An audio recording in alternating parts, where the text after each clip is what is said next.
everyone. This is the Twins with the No, and I am joined today by Aaron Forst, who is running for State Senate District 34. Aaron was on the show about a year ago now, and he's just going to give us a little recap of what's going on with his campaign. So, welcome back, Aaron. How are you doing, man? I'm doing great. I'm glad to be back. This was so much fun last time, so I'm excited to do it again. Absolutely. So. First things first, give us just a little recap of who you are, where you're from, and what has you running for the State Senate District of 34. Yeah, so I'm from right here in Owasso, which is great. Running for District 34 State Senate. We're running on a few different platforms. Small business, childcare, education. Those are kind of some of our big ones. The things I keep telling people, is tell me what's going on in your world, because I don't know about it, then how can I support it? So if it's something that doesn't go against my moral, ethical beliefs, we may work on something like that. And I've already caught him in a lie already. He says he's from Owasso. He was from the Dirty Verdi. He's already lying to our faces. Okay, we'll go with that. So I'm from Verdigris originally, yes, but Owasso for 11 years. So.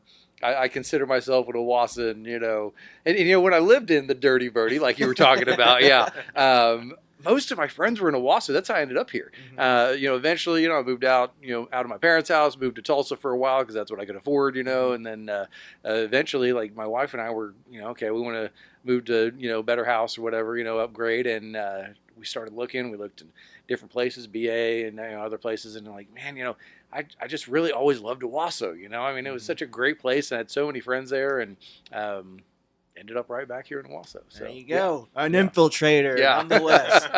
But anyway, so give us a recap of what's going on. So how goes the campaign? Is anything changed within your campaign, or what your ideas are for what you're running on, your platform that you're running on? Has anything changed, or is it all about the same? Yeah, a lot of it's the same.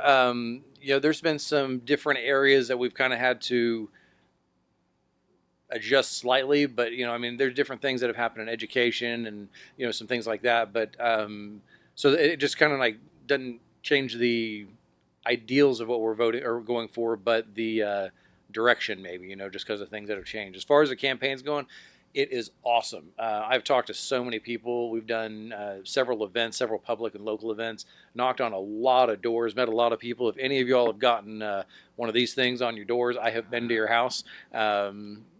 Stalker. Yeah, stalker. But I've knocked on a lot of doors, talked to a lot of voters. Most people out there, some just take it and say, hey, I'll look into it. Others, actually want to talk. I've met like maybe 3 Karens.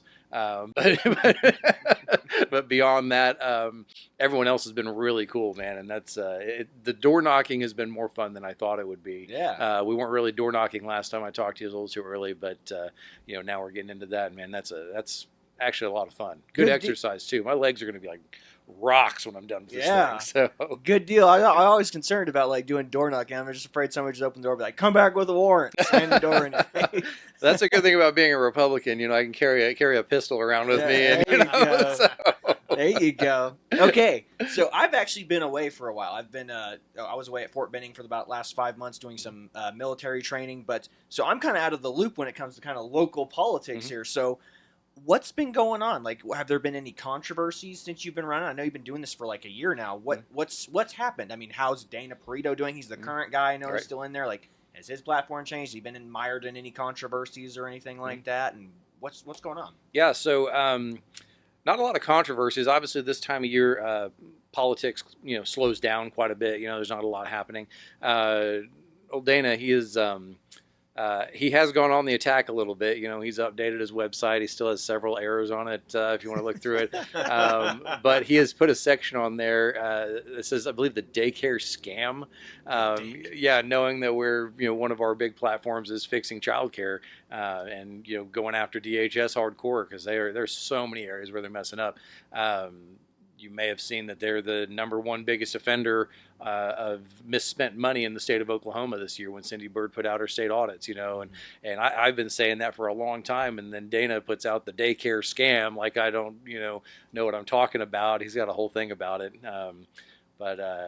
He's thrown a few punches. So some good old-fashioned mudslinging. Yeah, I've actually got it pulled up right here. Yeah, the daycare scam transitioning screens. Government-run daycare. How socialism is driving up costs and hurting Oklahoma families. Interesting. Yeah, yeah. He just doesn't know what he's talking about. Daycare is all privately run. There are some states that are trying to do some things like this, and like they have, pre-K, and then they're going to 3K is what they're calling it.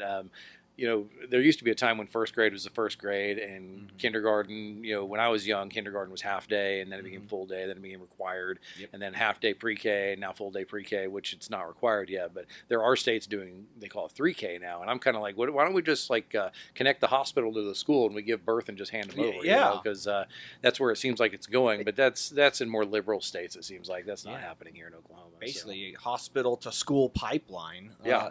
And again, I remember we were talking about this last time you were here. I mean, it's just like, if anything, that should update on his site the licensure scam of daycare. You know, like, again, the way we talked last show was, the scam is in licensure. It's like you make me get an insurance license, doesn't make me a better agent. Make you get a daycare, like, doesn't mean you're going to have the quality of care is going to be any better. That's right. You said they even put like a cap on 5-star ratings or whatnot. Oh yeah, they changed the way they're doing 5-star ratings. So everyone actually, if you haven't gotten accredited, which is a huge hassle, but you drop down to 4-star. We haven't done it, so we're going to drop to 4-star. But does it make us a worse daycare because we didn't get an accreditation that no parent seems to care about?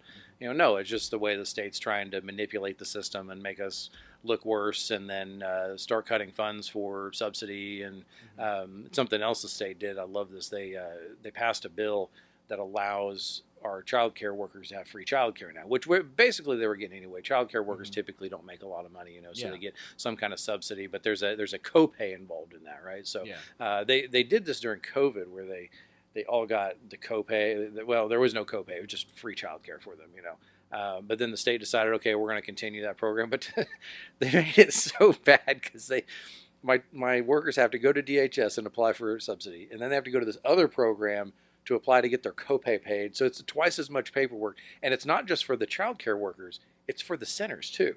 There's twice as much work for us to do now, so our employees can be taken care of. And, there's so many better ways that we could handle this than handing out free child care. This is a Band-Aid on what is a much bigger problem, but leave it to the state to go, or really DHS, to go and take the Band-Aid and turn it into a piece of masking tape to put over the wound, So it's they've just totally messed it up. So. Again, that's what's frustrating about this kind of stuff that's put out on these websites like this. Like, it's, some staffer that he has just kind of did a little bit of research and put all this out there and just kind of typed up a little Wikipedia article about it or something. I don't even know if it's a staffer. I think a lot of this just from, I tried to work with him a lot before deciding to run for this office. And a lot of that sounds like it came right out of his own mouth. Just the way he talks and everything. Yeah, I believe it's truly 100% him that maybe not wrote the final product, but dictated what it was going to be. Probably just was using the what do you call that Chat app? GPT? Well, he's just talking into his Oh, phone his and phone, made yeah. it wrote, and They he wrote just it wrote down, out yeah. the script of what he was saying. Yep. But that's interesting. Again, and that's always frustrating to see the mudslinging happen, and then the mudslinging happen coming from a place where they're not sure what they're talking about, and that's rough. What else is going on? Is there anybody else jumping into the races that we should be aware of? Yeah, there's a couple other guys running. There's one guy, I don't know much about him. There is a guy that got in that we're not totally sure lives in the district. That seems to be a bit of an issue. Election integrity is a huge deal. We know that at one point this year he did not live in the district, and then changed his voter registration to a rent house that he had, and may or may not have moved into that rent house at this point. The deadline was October 1st to make that happen. We don't believe that's happened yet. And again, election integrity is big. Like, we don't want dead people running, and we don't want people that don't live in our district running, So that's, again, and if he did move on time, he's only been in the district for a very short period of time, not, just a couple of months, Yeah. Why would you do that? I moved into the district, switched into a rent house, a house that he was renting, so he could run for this office. Like, the district you're running in wasn't good enough. I mean, if you want to run for office, but do it where you live. Yeah, absolutely, absolutely. It's people playing fast and loose with the rules. Yeah. It kind of seems like the election integrity thing. They're all flipping out about Trump talking about having National Guard members posted up on the box drop off delivery points. Yeah. So any more mudslinging between candidates, or was that about the extent of? I think that's really about it right now. There's not been a lot of mudslinging happening. Again, there's not a lot of politics happening right now. It all just kind of dies down at the end of the year. But I really expect that once we get into the political season next year and everyone's in session and all that, it's probably gonna kick up pretty hard. Yeah, there's been things I've heard, not so much been said, publicly, but heard, and I expect those things to kick out there once we get farther into the season. Oh boy, mudslinging's about to start. Everyone's holding up their ammo. They're loading their guns right now, they're just waiting until the right moment to fire them off. So. It's Ross Pro. There's rules in mud wrestling, and there's rules in everything else, but there's no rules in politics. Oh, man. That's a good impression. You did a great Ross Perot.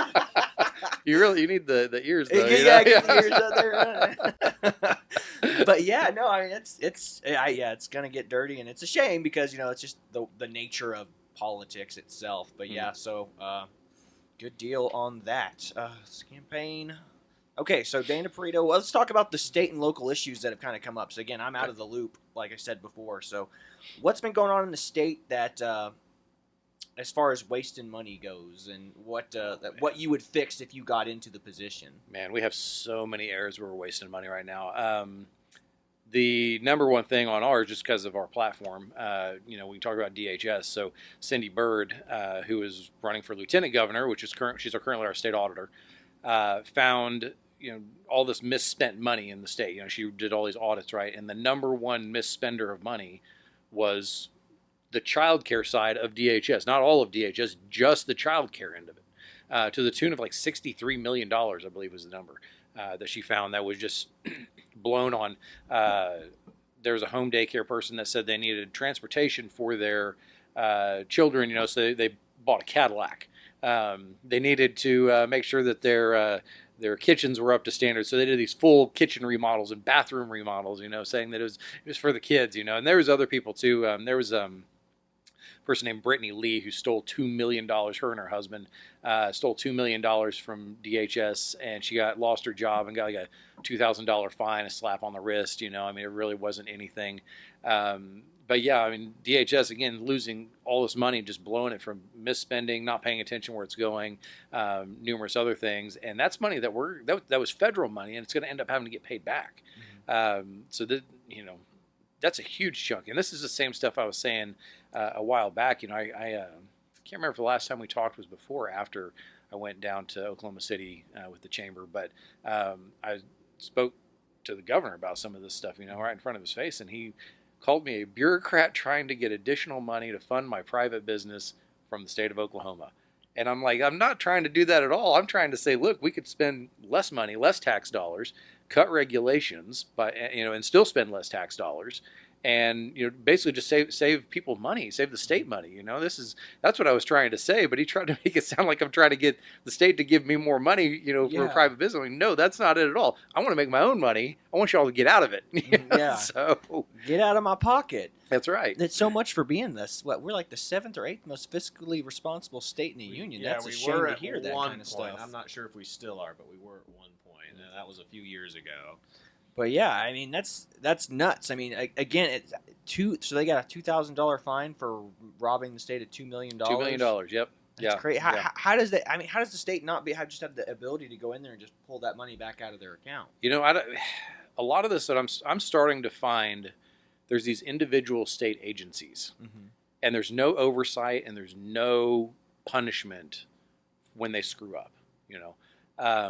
Well, government never makes a mistake. Well, yeah. I mean, if that's the thing, though, there's no oversight and no punishment. So I was talking to you guys about this at one point about there's the state mental health department. This police officer is going to serve an eviction notice to this guy, and the guy shoots and kills the police officer. And they determined this guy's got mental health issues or whatever, so they put him in, mental health with the state, and then someone at the state mental health, and I can't remember what they did, but they violated a court order. State mental health department violates a court order, and this guy ends up getting off scot-free after killing a cop. And I'm kind of like, are you serious? So who's going to be held accountable for this? The state mental health department violates a court order. No one gets held accountable. No one gets, the beat down put on them. And I'm kind of like, so this cop killer, so this family of this police officer has to go through this the rest of their life with no justice, that kind of stuff just isn't right, Yeah. And I've seen it in other areas. It's not, we're looking at, so a lot of this started, you mentioned changes in my campaign, so DHS, State Mental Health Department, Oklahoma Tax Commission, I can go off on a whole thing on that as well. There's just all these different state agencies, again, and they kind of do things the way they want to. And at the end of the day, there's no governance over it. Whatever they choose is whatever they choose. Yeah, we're ruled by unelected bureaucrats. It's really, really sad that they're able to get away with this. It's the way they do things is so archaic. It's kind of like them saying you have to keep I remember you saying you had to keep paper trails of all your former employees, and they have to physically be paper. The government's not doing that. They're not keeping track of that paper stuff. And again, no accountability is the worst part of all this. The one thing that we can say about the government currently being shut down is, I think Reagan said it best. It's like the government could disappear for a month and your life wouldn't change. The only people who would say that their lives can change, I guess, are the people who are getting ready to come up on this SNAP, stuff. But it turns out most of them are illegal or foreign immigrants, that are relying on our robust welfare systems, and you and me, the average taxpayer, paying to keep them fed, I guess. But well, it is actually affecting in other ways too, though. So you're right, SNAP is one of them, but it is starting to affect the private sector. So, people aren't getting paid, right? So I own two businesses. I have one of them, my child care center, and I have people who have paid us every time, on time or early, every single month for years. And now they're not getting a paycheck, and they're like, hey, I may not be able to pay. And what am I going to do? Kick him out? I can't kick him out. I'm not going to do that to him. I have a person who's actually enlisted military right now, who's at my wedding venue, supposed to be getting married in December, and they can't pay their next bill. And I have every right as a business owner to say, hey, sorry guys, but if you can't pay your bill, you're out. But I'm not going to do that to him. It's not his fault the government got shut down. So it is starting to affect the private sector. Oh, here's a great one. Here's another one, a DHS thing. You'll love this. Part of the DHS contract is we have no say over what gets put into this, right? So we do have some subsidy people that are our center. So they have these subsidy people, and they like teachers being some of them, right? DHS told us that the government shutdown could cause the state to not be able to pay for the contract work that we've done for the state, because we are contractors, right? And if we don't get paid and then the government does come back around, they're not going to give us back pay. Oh, how sweet of them. How great is that? Yeah, and I'm not allowed to kick them out either, any of these people. And I'm like, are you serious? So you're going to require me, my private business, to watch people for free? So again, this is why I always say never pass a law that you're not willing to enforce at the end of a gun, because at the end of the day, that's what you're doing. You're either going to find the three options are: you're going to get fined into oblivion, you're going to be arrested and incarcerated, or someone's going to enforce it at the behest of a gun. Yep. And I just don't think so many people just do not understand that. And I don't know. It's absolutely ridiculous. Getting to on the insurance side, remember we had our first problem with us writing an insurance policy. Oh, yeah, that's right. Recently, a lady just transferred her home over to our insurance company. And of course, I didn't know this at the time, and I think we wrote it right before the shutdown happened. But her company was DBA or whatever, the government loan company. Yeah. Well, sent all the stuff out to the company, and she's like, I'm getting notifications that I don't have insurance through the thing. And I go, well, I've sent all the paperwork to the thing. I go, who's your loan company through? And she tells me, look it up. It's a government agency. Which that's the first thing I said is, what is the government doing handing out loans in the first place for homes? And then secondly, I called the number. It says, due to the government shutdown, we are no longer opened right now. Please, make sure you pay all your bills on time. And so I was just like, I was like, wow. So hopefully I have a date and time that I need to contact this lady to tell her, okay, you're going to have to unfortunately pay this out of pocket Mm-hmm. if the government doesn't open before this particular date. I won't go into details since, privacy stuff, but I just like, holy crap, I just hit my first real big issue with the government shutdown. This poor lady is not going to have her loan or her mortgage pay off her insurance because the government shut down. I have someone who reached out. So the guy who handles my ethics stuff, make sure all my money is spent properly, for the campaign. He reached out to me and told me that, and I think it's because of the government shutdown, but they're not saying anything. The ethics system isn't working. And I'm getting threatening emails saying, "Hey, if you don't file with ethics, you're going to get in trouble. And there's $1,000 fine and all this stuff." Ethics isn't saying, "Hey, there's a problem with the system. Don't worry about it. We're not giving out fines." But I have my ethics guy who I guess reached out and got a hold of somebody and said, "Hey, it's okay. You're all right." But I'm like, come on, guys. You can at least let us know what's going on. Yeah. So, yeah. Because I'm sitting here like, is he really telling me the truth? Because, am I going to get a fine for not filing ethics on time? But ethics is down. So, what do they want me to do? So, no kidding. Yeah. So you were talking about some type of issue with some vehicle because the state wasted a bunch of money on some vehicles or some type of Yeah, so this goes on our small business side. We're really pushing small business. So the governor wants to make us the most business-friendly state in the U.S. It seems like he's pushing for big business only, though. Like he wants like trophy businesses. Like what can I stick on my shelf? To say, hey, this is great. So one of them is Canoe electric cars. The state spent millions on this company. And they brought Canoe electric cars here. Now, if you do the research, you look back, Canoe is not in great financial shape when we brought them here. I don't know who did the research on this, but it was this great big deal. Oh, Oklahoma's going to be producing cars, and great. They made 12 of them, and 3 of them the state bought. The state, I assume, still owns. I would actually like to get my hands on one, just for a auditing purposes. Yeah, whatever. But anyway, made 12 cars, and then they went bankrupt. So here's state spending millions of dollars to bring a business into Oklahoma that wasn't doing well to begin with. And then now we've just lost millions of dollars in state taxpayer money to this company that went bankrupt. And they're not coming back. Yeah. So that too big to fail mentality. I think I kind of remember a story kind of like this. It was like, I remember Dad was on the board of the chamber or something. You remember they brought the meat packaging plant in or whatever, and he was kind of like, yeah, I'm for bringing it here if they're going to hire people from the city. Local. And they ended up importing a bunch of folks, who like didn't, Tulsa, who didn't speak English, and they were just kind of, I was like, this is the opposite of what I wanted to bring this here for. Why did we let them do this? Like here's another one. So they're bringing, Emirates Air, which is like a Middle Eastern airline company, right? So they're coming, they brought an aluminum plant to Oklahoma. And the governor's been all about this big aluminum plant, right? The state is spending over $1 billion in taxpayer money to get a company who doesn't need our money to come to Oklahoma to make this aluminum plant. And it sounds great. They say they're bringing 1,000 jobs with them, which sounds fantastic, right? Keep in mind, this is an aluminum smelting plant. This is not like these are high-end executive jobs, okay? Yeah. It's 1,000 jobs at $1 billion. That's $1 million a job. How long will it take for aluminum smelters to pay back in taxes $1 million? We won't see that in our lifetime. Yeah, it's not going to happen. We will never see that money come back in our lifetime. But then I did the math on this, and looking at my businesses and what I've started here, and what I've invested. And keep in mind, I had to get loans. I got bank loans. Everything for this.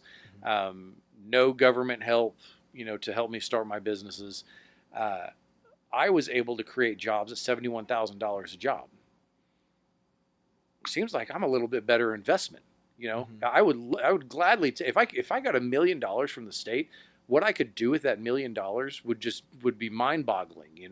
That would pay down a lot of loans. We could expand our business a ton. I kind of look at it like this: if you're going to start businesses, like look at it like when you bought trees from Home Depot. And half the trees you buy from Home Depot die, right? Because there's these big trees, and you're trying to transplant them, and they're not great to transplant, right? I've got 3 trees in my yard that I grew from I saw them popping up out of the ground, and so I put a ring around them and decided not to mow there, And those trees are thriving, It's just like that with a small business. Let's start small businesses. We want to give money. You don't get a trophy for it. You don't have a big aluminum smelting plant or a big car company or, the ammo plant, which I think is doing all right. But, again, spent money on it. We don't have a big trophy. Yeah. But we've got, I'd rather see 100 small businesses grow up from nothing. Yeah. And I think, I agree with the mentality there. Invest in the citizens and invest in local instead of, I don't know why we have we as a society and we as a culture and as a nation have kind of adopted this too big to fail. It's like bring in these big companies, they're too big to fail, and as we all know with the market crash, that's obviously not true. Right. What communities survived well during the crash, the economic crash back in 2008, it was insulated small communities that really didn't have to rely on the national debt or anything along those lines. It's mom and pop shops who knew how to take care of themselves. And again, importing a foreign, aluminum smelting plant doesn't seem like the move, especially because, again, are they actually going to bring in local people to work those jobs? Or is it going to be one of those H-1B1 visas where it's like they import a bunch of people? They'll probably initially start with hiring people, and then they'll have people come into foreigners to come in and replace those people, and then they'll teach them they'll be teaching their replacements how to do their job at half the cost with a heavy subsidy given to them, to that company, from the courtesy of the U.S. government. It's cheaper to hire these guys because they subsidize immigration visas and whatnot for hiring these folks. Well, now you're getting into the whole debate of basically, any type of H-1B1 thing is basically slave labor because these people will come over, work for less than what Americans will take, and work for longer, and because this is the best that they've ever had. Yeah. Well, think of it like this too: if you're Emirati's Air sponsors Formula One. Anyone who sponsors Formula One is just showing off. It's expensive to sponsor Formula. I'm a huge F1 fan, and anyone over there, if I see a name on an F1 car, I know they just like wiping their rear with $100 bills, right? They don't need this money at all to bring this plant here, right? But still, it's our tax dollars going to a foreign entity, even if it's not a foreign entity. Let's say it's someone moving from state to state, right? That's an outside company that has nothing to do with Oklahoma. I would rather see Oklahoma tax dollars go back into Oklahomans. Yeah.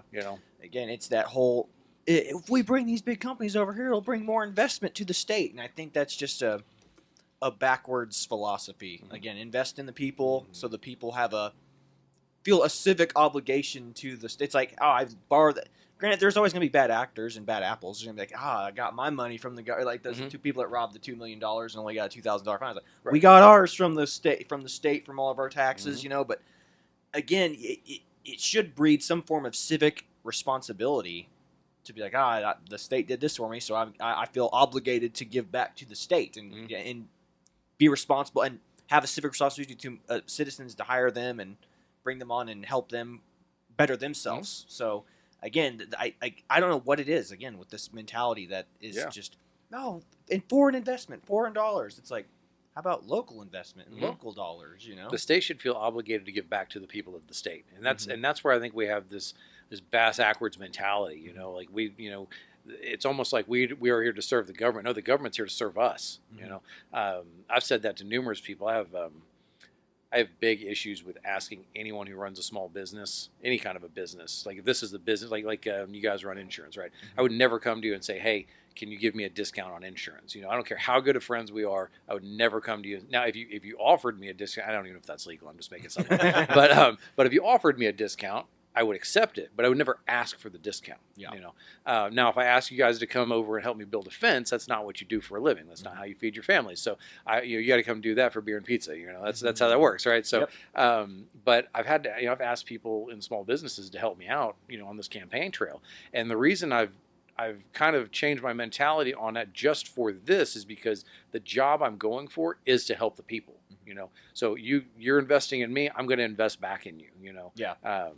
So anyway, because that's how government works. Yeah, Should work. It's a good philosophy. The problem is our leadership is just so focused on foreign dollars. It's this whole global citizen initiative thing where it's like, people can just go anywhere, anytime, and we're citizens of the world, not citizens of a nation or a state.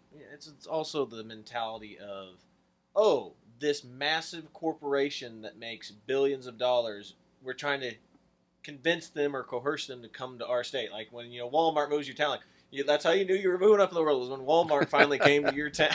Yeah. That's how you knew you were moving up or whatever. But that's also the issue is like, well, why do we need a Walmart for if we had, I know it's not locally owned anymore because they sold it, but Reese's, we have Reese's. We don't need Walmart, we have Reese's, or whatever else. Like, that would have been a better thing to like start expanding on than just bringing in Walmart and Target. Not knocking them, but yeah. Going back to that mental health topic, what would the your kind of solution to that be? The whole what would you kind of propose to fix that mental health kind of crisis? I mean, obviously you talked about that cop getting shot and nobody being held accountable. Like what would we do there? It's a state agency thing across the board. I mean, I just brought that up because it's an extreme example, but. We need to look at every one of these state agencies and make sure that people are held accountable for the things that are happening within there. And it's going to take time. I honestly don't know that, assuming I get elected for all 12 years, all 3 terms, that we can fix them all in that amount of time. Because it's so many areas. The more I'm getting into it, my first thought process is like, man, DHS is so screwed up. Let's just nail DHS to the wall and fix DHS. And then more I'm like, oh man, there's the same problems over here in the mental health sector. There's the same problems in the tax commission. There's the same problems in all these other areas. We have got to find a way to just hold these people accountable when they don't follow court orders. When they don't do things that are ethical, like DHS did earlier this year. There's numerous things where we should just be able to hold people accountable, because these people are just because they're appointed doesn't mean they're in a position where they are to be served. They are still here to serve. You excuse me, may not have gotten elected, but you got appointed to a position that you knew was a service to the community. So when you start doing things that are not a service to the community, you either need to be out, or and in some cases probably imprisoned or fined or whatever it is. There are things I understand that slip through the cracks. That's how. But some of these cases, like this, the one where the DHS one where she stole all the money, that's not a slip through the cracks. Every bit of that was intentional. Yeah, everyone knew it was intentional. There was nothing unintentional about it. They should be put in prison. Yeah, I mean that was that big of a deal. And again, lost her job and a slap on the wrist, and her husband gets nothing. This whole thing with the cop killer, because they violated a court order, that someone needs to be held accountable for that. Someone needs to go in there and say, hey, look, you screwed up. You didn't do what you're supposed to do. It was clear as day. It was written down. Why didn't you do it? And because now this family, they just get to suffer, So sounds like you're saying, well, we need to do what Elon Musk did. We just need to throw the kitchen sink at this thing. Yeah, I mean, we kind of do. What's the solution? I can't tell you, hey, we're going to do X, Y, and Z, and this is going to fix it, because I've kind of determined it's kind of like our state of education. Everyone asks me, what are we going to do about education? How are you going to fix education? We're 50th in the nation, because we went from 49th to 50th. How did we do that? Like, we didn't have much room to drop, but we did it. It's not that we ended up 50th in education overnight. There wasn't like this one thing we did and we dropped from wherever we were years ago, down to 50th. It was we screwed up a little bit. We screwed up a little more. We screwed up a little more. And we just screwed up so many times. Well, if we fix one of those things, okay, great. Now we're 47th in education. Now we're, 30th, whatever, moving on up the ladder. I don't think there's one thing that we're going to be able to do. Yeah. Someone will always find a loophole because that's how government is a lot of times. So, I mean, I guess there could be a million answers to it. There could be a million solutions to one problem. I suppose it could be a little bit more private education, maybe allowing people to choose where they want to go to school at, and school choice or something along those lines. But maybe it's more elected instead of more and less appointed officials. And I know that's a scary topic. some people are like, no, we want to keep appointed because, we want to keep, like right now, Oklahoma is obviously heavily Republican, Yeah. and we want to keep the Republicans in. There was a time when this was a Democrat state, though, Yeah. and it switched over. If we all stand in our beliefs and stand firm in our beliefs and stand firm, with what this party believes, there shouldn't be any problem electing people into office that follow the belief system that we have, instead of saying, hey, no, we're going to, if you have appointees, then yes, they're going to be Republican, right? And I've said to several people, I was not a Ryan Walters fan. I'm glad he's a Republican, but being a Republican does not make you good at your job. He's on the right team, just didn't make him good at his job. He did. I know there's a couple of things he did that were good. I'm not dogging him for his Christianity and what he was trying to get into schools and all that. Like those are things I believe in. But we did drop from 49th to 50th and 47th in reading. Those things got neglected. I feel like so. But anyway, my point being is maybe we should move back towards more elected officials and less appointees. Yeah. Because if they're not doing a good job, we just, hey, you're not doing a good job. We're going to kick you out Pass and the not elect buck. you again. Yeah. We'll move it on down the road.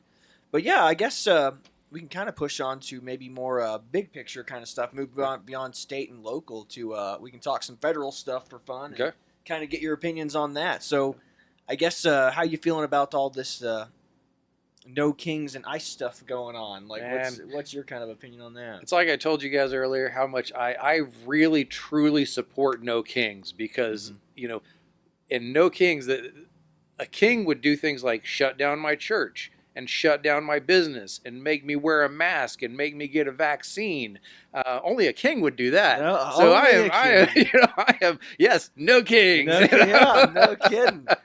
Are you saying that the person in office right now isn't a king? You're saying somebody else might have been? I'm saying that we've had someone who acted like a king, yes, and it was not maybe the guy that's in there now. So how quickly we forget. Yes, again, the whole weaponization of the DOJ, the weaponization. I can't tell you how many people I see that just like, again, short memories. It's like, oh, it's okay when we politically prosecute people that we don't like, and then you hold people to their same principles, and then whenever they come back and there's reason to investigate other people, we have to act like there's no reason, and that people have to be held to account. Yeah. These No Kings rallies, though, they've blown my mind. And just watching some of the things that have happened, and I'm kind of like, man, how do you all forget so fast? What happened, and how long that affected. A great example, like my wedding venue business. Obviously we got shut down during COVID. I was told I was not allowed to do my job during COVID, which is absolutely ridiculous. I couldn't make money. I had to get. I had all these people that were booked for these dates. I had to cancel those and give them future dates for free. It was nuts. And then we had, and I said this so many times. Remember what was it? 2 weeks to change the curve or whatever. 2 weeks to stop the spread. 2 weeks, yeah, 2 weeks. It ended up being 3-4 months. Which turned into, really almost 2 years. Well, more than that. Yeah. So we had what was called the wedding gap.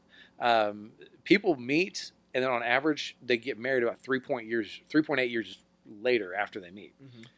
So 3.8 years later, everyone in the wedding industry, we couldn't figure out why we couldn't sell anything.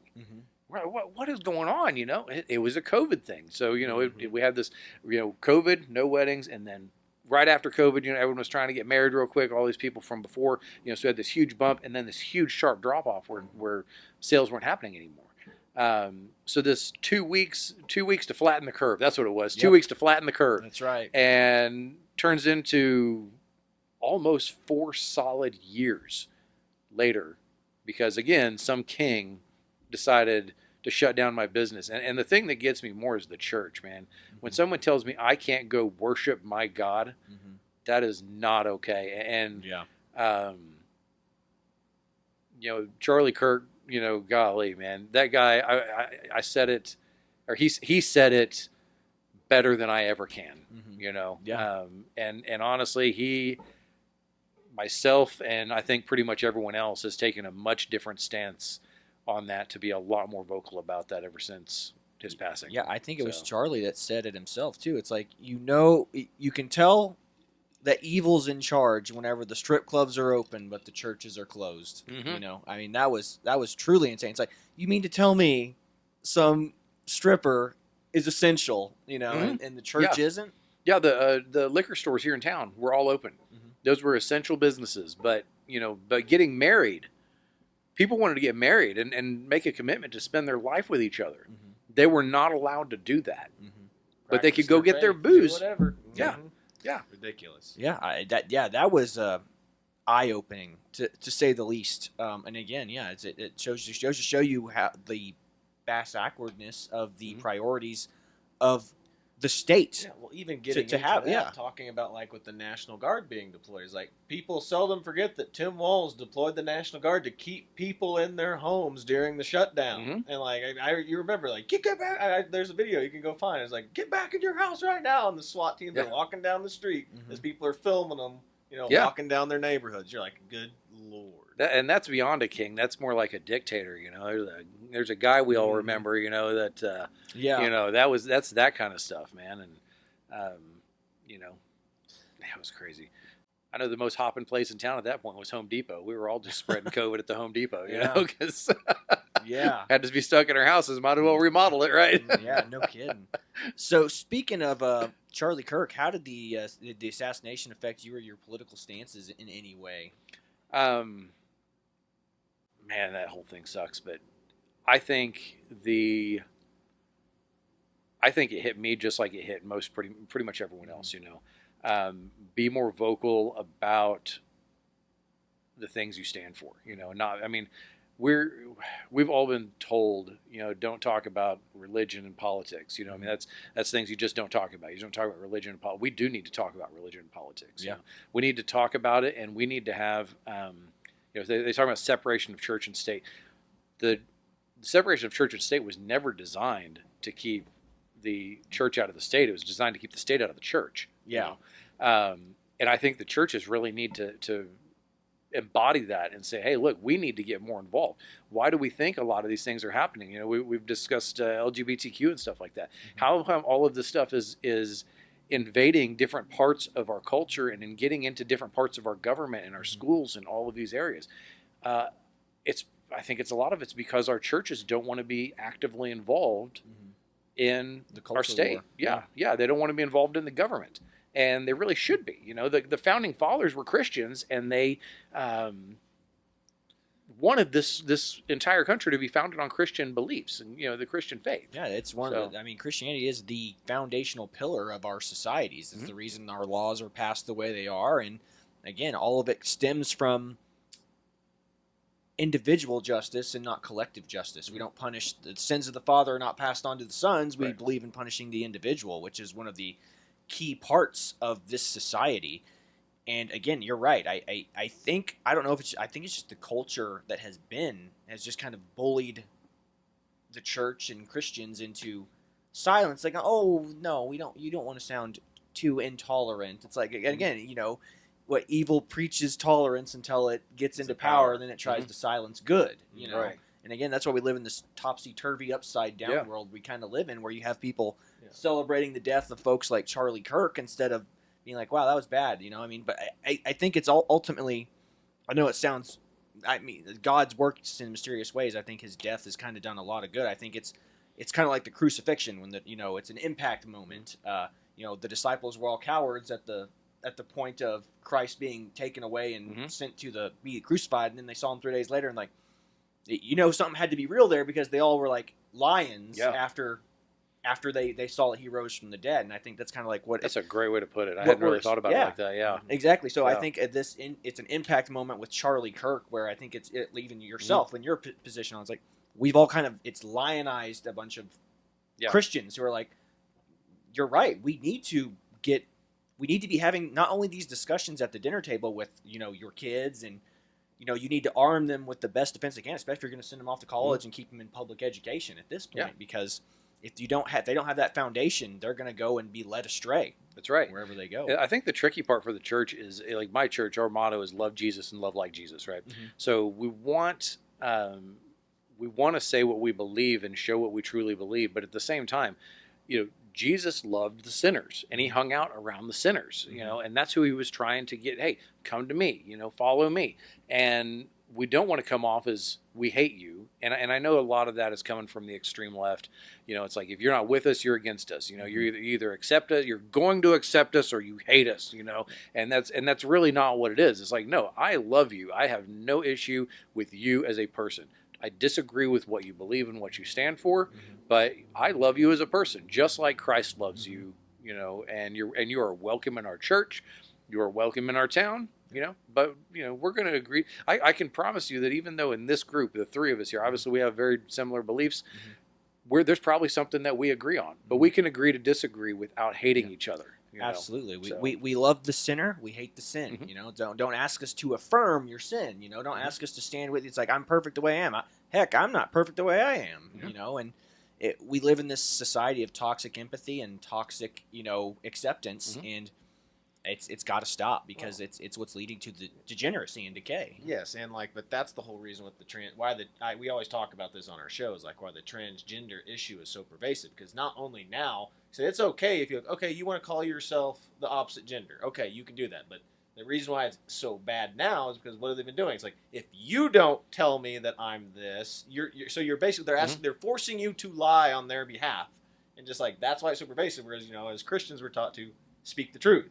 I can't speak the truth to a transgender person. That's and right. like all these news organizations and like Google, YouTube, all these places are like, if you misgender somebody, that is equivalent to hate speech, and you're censored for it. Yeah. Well, the thing is, it's when did we start celebrating a mental health issue? Because that's what it is. It's a mental health problem, is what it is. And the thing that it's so contradictory the way they do it too. Because Ellen Page, who goes by Elliot Page now, transgender, which sucks, because I love the movie Juno, and I can't hardly stand to watch it anymore. It's a funny movie, But anyway, different. I'm getting off on a rabbit trail. But anyway, the whole thing there's like, if there is no definition of male and female, because that's basically what they're saying. There's no definition. You are whatever you choose to be, right?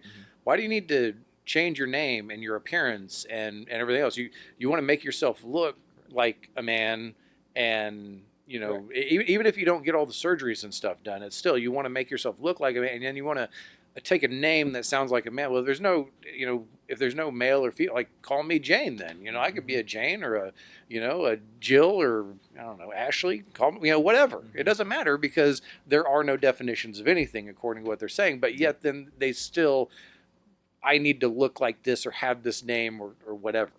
So. It either means something or it doesn't mean anything. I mean, it like Army sayings, words have meanings. they can't stand it when you use the improper terms for stuff. And if the term man has meaning, the term woman has meaning, but if you say you can switch between the two, then the words have no meaning at all. That's right. And again, as Christians, we're supposed to be truth tellers. We're supposed to seek what is good, beautiful, and true as Christians. And how can we live with ourselves if we don't just say, no, that's... I mean, I love you, but that's not how it is. It gets deeper too. I mean, they just say they're born with the wrong genitalia, but I mean, as an EMT, I forgot to mention this, First Responders Day. Thank you to all of our first responders out there. Appreciate you guys. So, but having been an EMT, obviously they teach us all anatomy and stuff. So let's just get away from the what's in your pants thing, and like, look at a person's hips. The hips of a male and female are designed differently for a reason, because like, men's hips are not designed to give birth. We can't do it. It's just the bones within. So all of that all aside, it goes literally down to the core of your body, all the way into your bones, as to what you are. And of course, chemically, there's all of that. There's more estrogen versus testosterone, and all those things. So we asked you specifically about how you felt about men and women's sports. Back whenever we did our last interview, and you were totally against it because for these reasons right here. And I can tell you, coming from an Army background, when I went to basic training, and they expect. It's 100% guarantee that 40% of all the females that go to basic training will have permanent hip fractures by the time they're done with basic training. Permanent hip fracture. That's a 40% rate of injury just from doing basic. We're not talking like going on to the advanced infantry schools or things like that. Just out of basic training, 40% of those ladies are going to be permanently ruined because their hips can't bear the load that they're meant to carry on their backs. And that's not knocking. So I'm not knocking on my sisters in service. The ones that make it through. But at the same time, here 18-year-old girl, go forth and do this hard military training. And by the way, you're going to be permanently wrecked for the rest of your Right. life because you attempted to do something that your body really wasn't meant to do. Yeah. Yeah. So, And well, and I do martial arts, and in martial arts, there's we have males and females, both within there, and I can tell you that just physically, the females, and I say this hesitantly, because I got my butt whipped by a 17-year-old girl this week, but but she's also been doing it since she was 6. You know what I mean? I've been in it for 2.5 years, so, but people that are similar in age, similar time training and stuff like that. There's just no comparison. Yeah, absolutely. We are stronger, faster. But that's the way God designed us. And if we were animals in nature, not having a society, our job would be to go out and hunt and kill and bring back the meal to our family. Where the female's job would be to care for the children. And again, I know there's different things. I'm not talking to societal nature there. Just if we were all animals out in the woods, that's how we were built.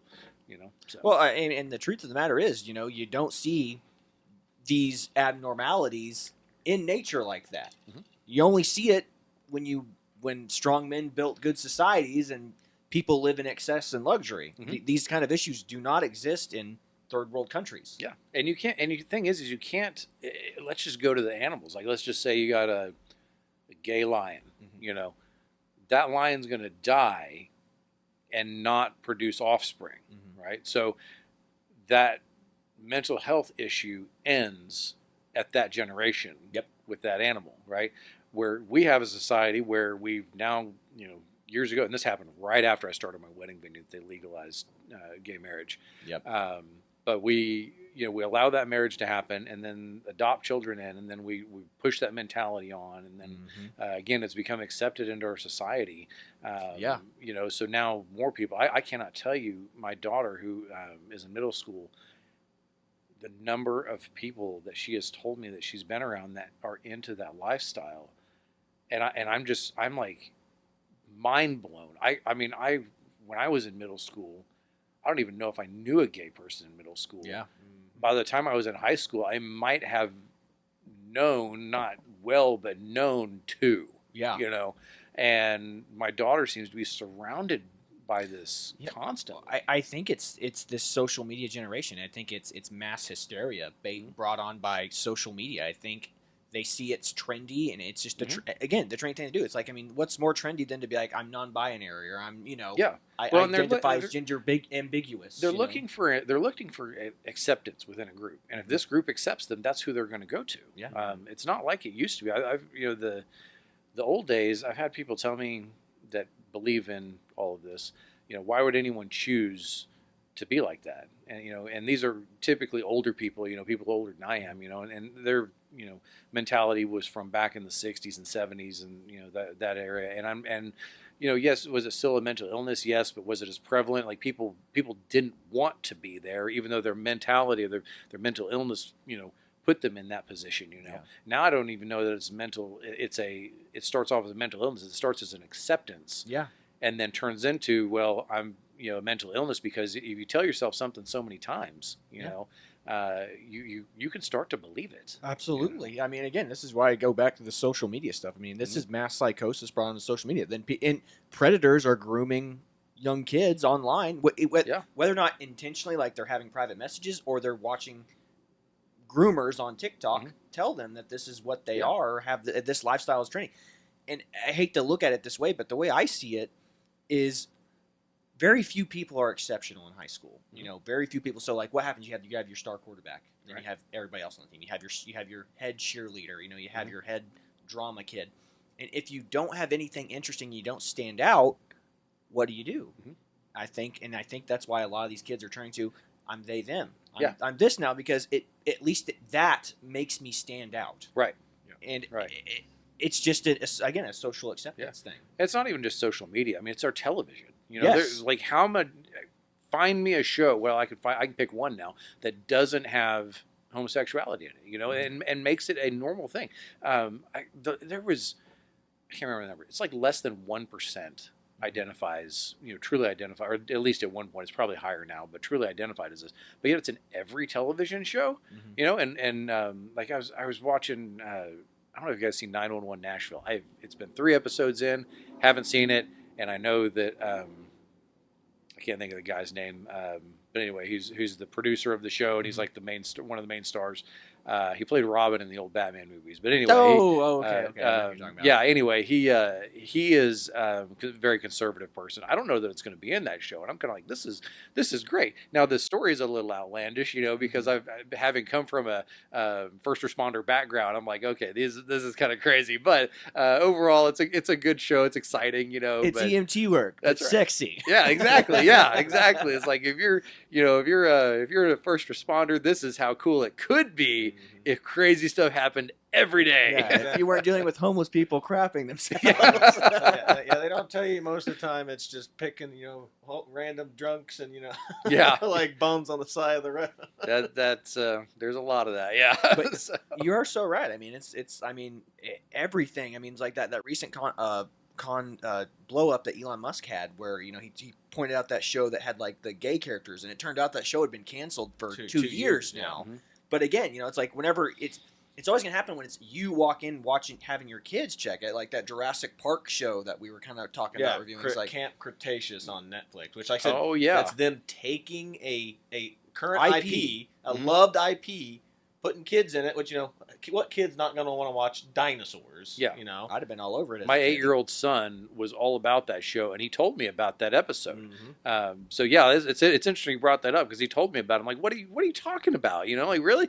Why does anyone in a cartoon need to have a sexuality to begin with? Yeah. It's not supposed to be that way. Like, what is Jurassic Park? Jurassic Park's like family, family, or at least like a parental figure and children are stuck in a park, and the parental figure is doing everything he can to get the kids out of the world with the dinosaur. There was no, when I was watching Ninja Turtles as a kid, there was no love interest, or crazy, The only love interest was pizza, baby. Pizza with no anchovies. Yeah, but that's what we've been talking about a lot on the show. Is like it's unfortunate, like I said, but you literally have to like screen everything that your kids watch now. Like you have to go watch a child's cartoon show before you let your kids watch it, in case there's some sort of like indoctrination in it. Yeah. Sorry, kids, Daddy's got to binge the entire 2 seasons of the show before I can let you watch. It was the same thing with that movie Lightyear. Yes. I am I love Toy Story, man. I mean that's it. All of them till that were great, and Buzz Lightyear, because I'm a big Tim Allen fan too. And he played Buzz Lightyear up until this, but I was like, oh, this would be cool. I'm really excited to watch this movie, and then I find out about it, and it's literally a 2-second scene, but I'm like, the movie would have been just as good if that hadn't been in there. Yeah. Why do you got to put this little? You just got to poke the bear, and that's exactly what. And they had a kid too, right? And like I remember Snoop Dogg posted something, he's like going, Hey, Papa Snoop, he's like, how did 2 ladies have a kid? He's like, and he even posted, I'm not ready to have this conversation with my like 6-year-old kid. Like, I'm not prepped for it mentally. Like, right. What do you mean? It's like, I don't know what to tell you, son, that it's not possible. Yeah.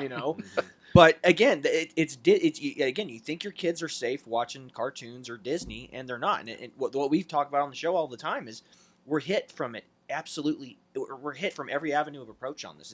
It's in the media, it's in the college institutions, it's in the news, and it's in Hollywood. Like, I mean, it's not even getting into the fact that we've talked about the fact that groomers, like, I mean, literal pedophiles are in what's that game that all the kids Roblox. Like I said, they have adult content in Roblox, and they're trying to get kids to come play with them in these, and these kids don't know what this is. Mm-hmm. So you literally can't even let your kids play video games anymore. Yeah, that's the thing. My 8-year-old son should not even know what sexuality is at this point. He does no hormones.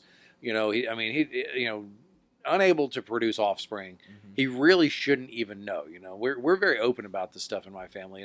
There's generations in the past that we don't talk about those things. You don't want to talk about sex and those types of things. In our family, we're open about it. I want to have open conversations with my kids about what that is, and it's because it's not gross. If there's nothing wrong with it. You're supposed to do it in the image of God.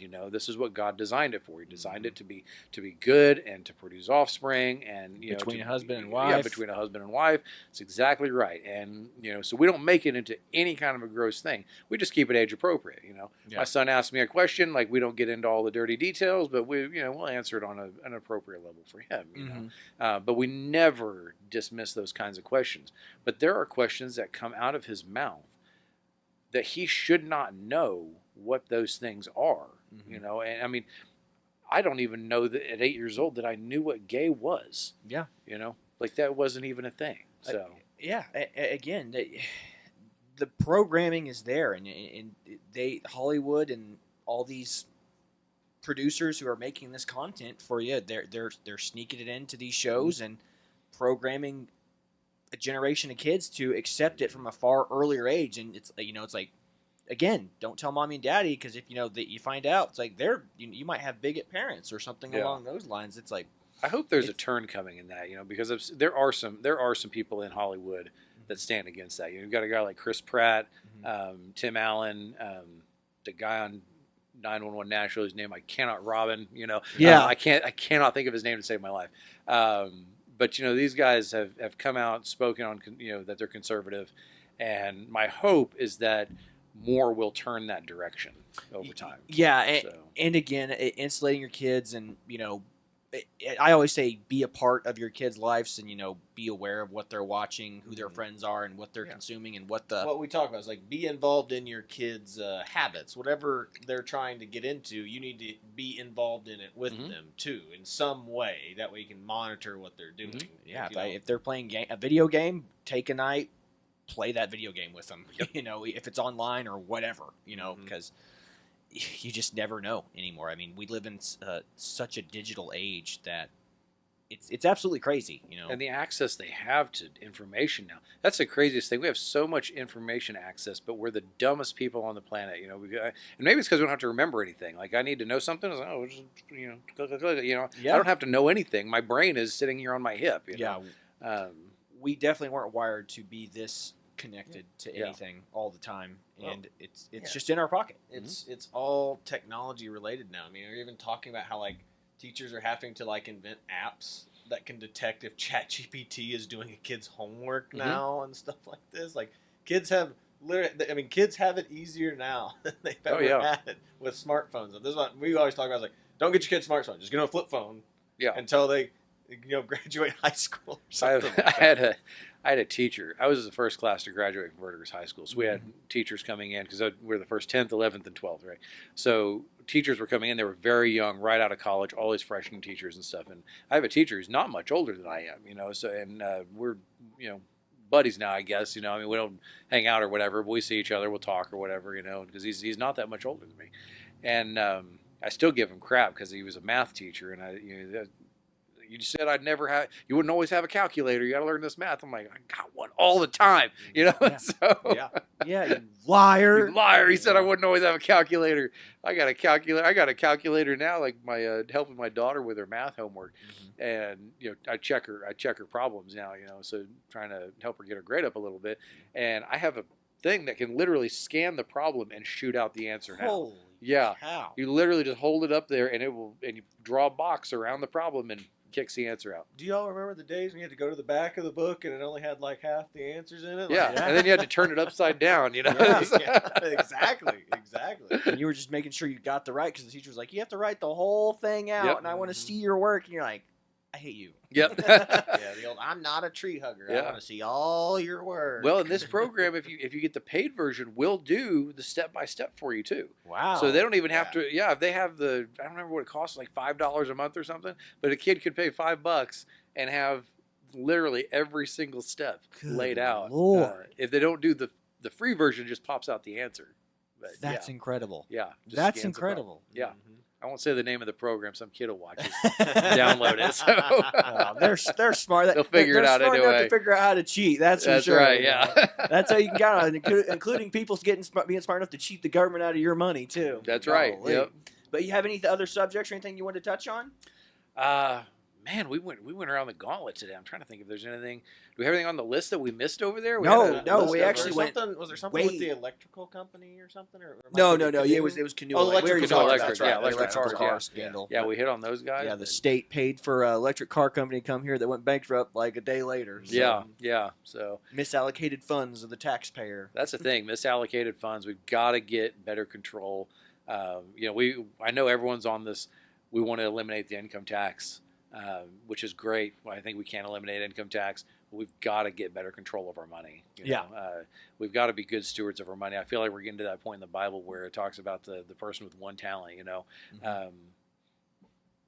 We're going to get it taken away. Yeah. If we don't start becoming better stewards of our money on a state level. Yeah, I mean, you're right. We're just burying the talent in the ground and hoping that it increases value instead of investing it in. It's the same thing places. it's the same thing on a federal level too. We've got to get the budget balance. The last time the national debt went down was during the Clinton administration.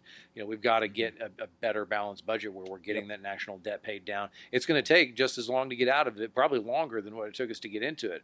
But if we can get that budget balanced, and same thing with our state, just stop wasting money. There's always going to be some waste. You can't control every dime, but we can fix a lot of it. I know where we can fix $63 million right now. Yeah. So, yeah, absolutely.